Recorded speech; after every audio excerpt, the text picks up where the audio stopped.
petani untuk sarapan pagi. Kedai yang biasa kami singgah. Lepas tu sebelah kiri ada meja selera. Meja selera famous roti canai.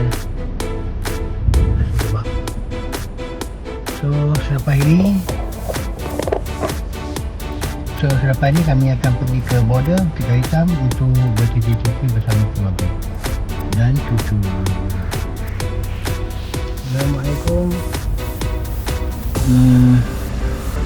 Di Sungai Pelani, medan selera Sungai Pelani. Keluarga lain semua tengah sarapan. Saya duduk berehat dalam kereta.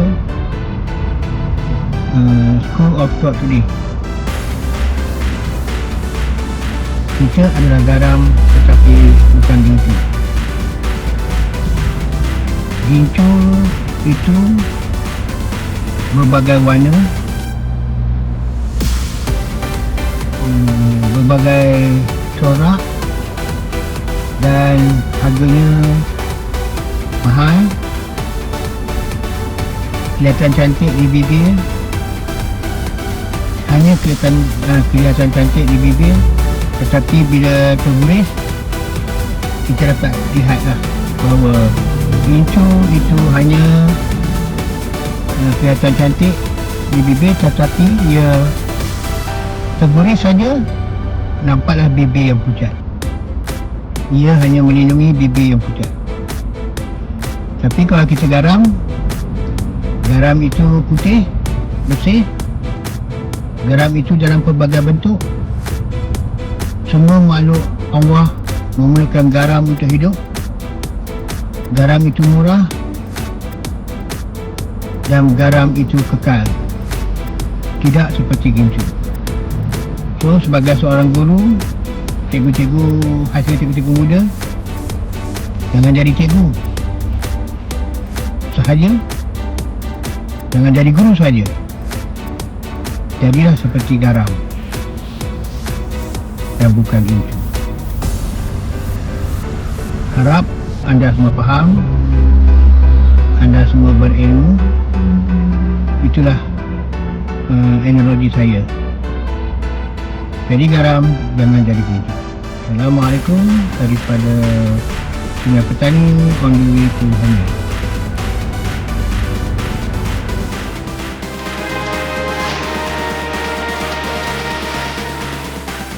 We already reaching the border of Tiga Hitam. So during this time, taking our passport, vehicle, and then we have our kudapan at Tanok exchange of money to Thai baht. Syukur alhamdulillah. Selamat hati yang didapatkan kami. Saya sendiri dapat memandu jauh.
Sementara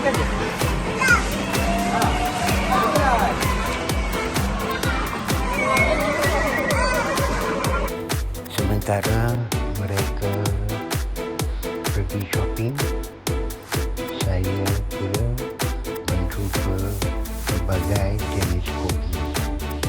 Hari ini Southern. Sekarang saya dah sampai ke Anyai, singgah ke Lotus. Orang menantu dia nak pergi ke sekarang. Sampai dah dekat sini. Saya pergi sana tu, saya beli.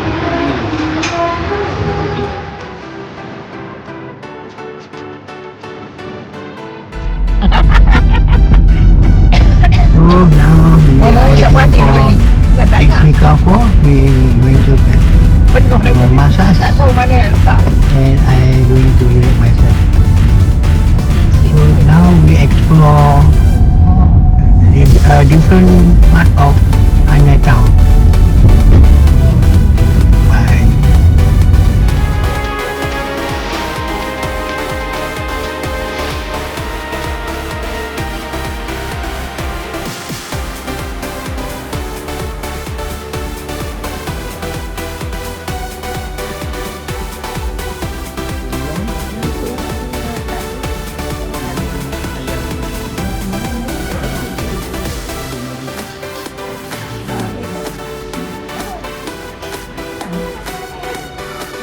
Cucu pun penat tidur.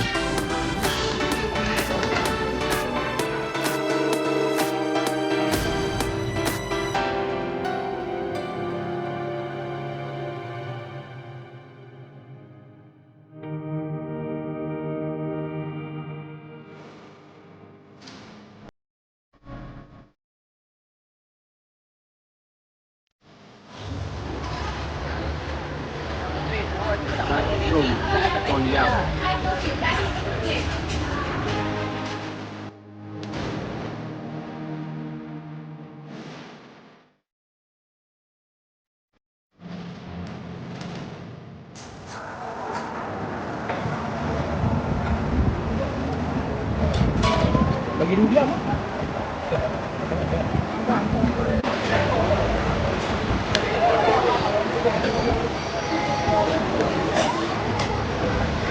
Ini dia. Kita dah makan kedai ni. Mai Anyai. Tingkau kat kum. Ya, kat kum ni apa? Best.